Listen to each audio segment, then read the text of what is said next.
In the first quarter, defensively, it's been kind of a struggle the last few games. Are there any common threads you're noticing there in terms of getting started on the right foot defensively that you guys would like to improve on?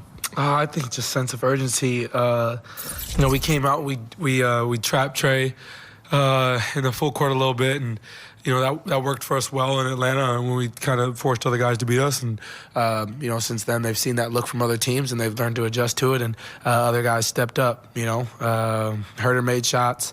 TLC made shots, and Clint was obviously a dominant presence in the paint. When we were switching and things like that. So they made it tough on us. But just sense of urgency, and I think we just got to focus on starting and ending quarters better, and that'll put us in a good spot. 25 points tonight. You took 19 shots. Was there something that you saw within Atlanta's defense that wanted to make you be aggressive in terms of looking for your own look? I don't think them specifically. I just think internally I feel that way, that I just have to be more aggressive at moving forward. 19 shots is probably the most shots I've shot since I got to Indiana.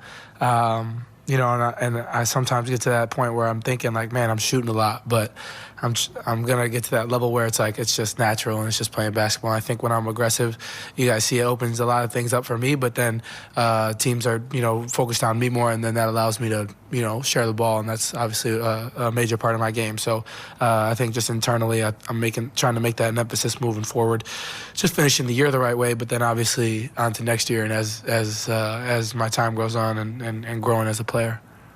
You talk about finding that right level of aggression after quite a few games. What are your conversations with Rick like about finding that perfect balance for you, and how do you kind of go about working on that every day? I think Rick does a lot of things to get me downhill, to get me shots. I think he looks at that, and when I do have a rhythm going, he lets me stay and play, and then I can always appreciate that. So, I think he enjoys having the ball in my hands, and I'm just trying to get the ball, get out, play fast, and I think that's something that me and Buddy as well have brought since we've gotten here, is that our offensive identity has been more dictated by pace, and but the only way that you can really play with such pace is to get stops. So we got to do a better job on the defensive end, because that's going to open everything up for us offensively. Yeah, speaking of that, 3 straight games giving up over 130 points. What do you see as the biggest issue for you guys on that end of stopping other teams? Yeah, that's a good question. I mean, I think we can rebound the ball better. I'm looking right here, and I think we only lost by 4. But I think there's like timely rebounds and loose balls and things that we're not getting.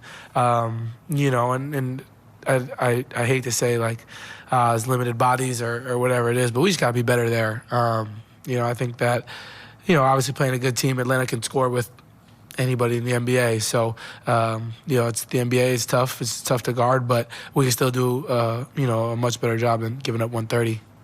Tyrese, what shifted in the second quarter, and how did you specifically, I guess, help galvanize the group to get back in the game? I obviously had a little break, in the second, and for me it was just trying to get aggressive and trying to get us going when the energy wasn't there. So I think that's what a focus of mine was, is try to get myself going and get the energy going, within our team, within the building. So, I think that was what I was focused on.